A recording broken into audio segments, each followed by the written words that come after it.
అందరికీ నమస్కారం. నేను మీ కరిష్మా గుప్తా. ఈరోజు మనం అత్యంత ప్రభావవంతమైన మరియు ప్రేరణాత్మక మహిళలో ఒక్కరైన సుధామూర్తి గురించి తెలుసుకోబోతున్నాం. కర్ణాటకలోని ఒక చిన్న పట్టణం నుండి రచయిత, దాత, రాజ్యసభ సభ్యురాలిగా మారిన ఆమె ప్రయాణం అసాధారణం. ఆమె అద్భుతమైన జీవిత కథను పరిశీలిద్దాం.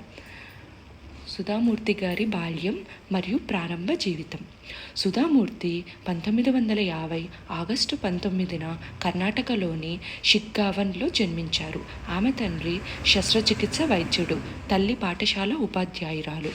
విద్య మరియు సరళతకు విలువనిచ్చే కుటుంబంలో పెరిగిన సుధా తన తాతమామల నుండి విన్న భారతీయ ఇతిహాసాల కథలతో ప్రభావితమయ్యారు. ఇవే తరువాత ఆమె రచనలకు విత్తనాలయ్యాయి. సుధామూర్తి గారి విద్య. సుధా తొలినాళ్లలోనే అడ్డంకులను అధిగమించారు. ఆమె తన ఇంజనీరింగ్ కళాశాలలో మొదటి మహిళా విద్యార్థి, బీవీబీ ఇంజనీరింగ్ కళాశాల మరియు ఎలక్ట్రికల్ ఇంజనీరింగ్లో గోల్డ్ మెడల్తో పట్టభద్రులయ్యారు.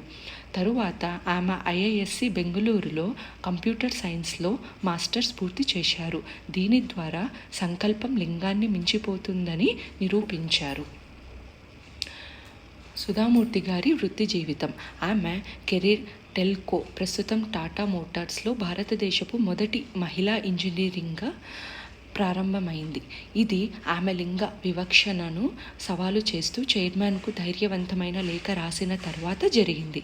తరువాత ఇన్ఫోసిస్ ఫౌండేషన్ చైర్పర్సన్గా ఆమె ఆరోగ్యం, విద్య, గ్రామీణాభివృద్ధి రంగాల్లో ప్రాజెక్టులను నడిపారు. గ్రంథాలయాలు, అనాథాశ్రమాలు నిర్మించడం, సంప్రదాయ కళలకు మద్దతు ఇవ్వడం వంటి పనులు చేశారు. సుధామూర్తి గారి వివాహ జీవితం మరియు కుటుంబం. 1978లో సుధామూర్తి ఇన్ఫోసిస్ సహ వ్యవస్థాపకుడు ఎన్ఆర్ నారాయణమూర్తిని వివాహం చేసుకున్నారు. అపారమైన సంపద ఉన్నప్పటికీ వారు సరళమైన జీవితం గడుపుతున్నారు.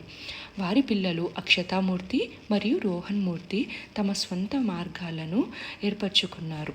అక్షత యూకే ప్రధానమంత్రి రిషి సునక్ను వివాహం చేసుకున్నారు. సాహిత్య కృషి. సుధామూర్తి కన్నడ మరియు ఇంగ్లీష్లో ప్రసిద్ధ రచయిత. ఆమె పుస్తకాలు how I thought my grand mother to read, dollar బహు, వైజ్ అండ్ అదర్ వైజ్ వంటి రచనలు మానవ విలువలు మరియు నిజ జీవిత అనుభవాలను ప్రతిబింబిస్తాయి. ఆమె కథలు సరళత మరియు కరుణతో నిండి ఉంటాయి. సుధామూర్తి గారి పురస్కారాలు మరియు గౌరవాలు. ఆమె కృషికి 2006లో పద్మశ్రీ, 2023లో పద్మభూషణ్ పురస్కారాలు లభించాయి. అదనంగా బాల సాహిత్య పురస్కారం కూడా అందుకున్నారు. ఈ గౌరవాలు ఆమె సమాజం మరియు సాహిత్యంపై చూపిన ప్రభావాన్ని తెలియజేస్తాయి. సుధామూర్తి గారి రాజకీయ జీవితం. 2024 మార్చిలో సుధామూర్తి రాజ్యసభకు నామినేట్ అయ్యారు. ఇది ఆమె దాతృత్వం మరియు విద్యారంగంలో చేసిన దశాబ్దాల సేవకు గుర్తింపు. సామాజిక సేవ మరియు వారసత్వం. ఇన్ఫోసిస్ ఫౌండేషన్ ద్వారా సుధామూర్తి గ్రామీణాభివృద్ధి నుండి ఆరోగ్యం, విద్య వరకు అనేక జీవితాలను మార్చారు. ఆమె తత్వం సులభం. సంపదను డబ్బుతో కొలవరు, తిరిగి ఇవ్వగల సామర్థ్యంతో కొలుస్తారు.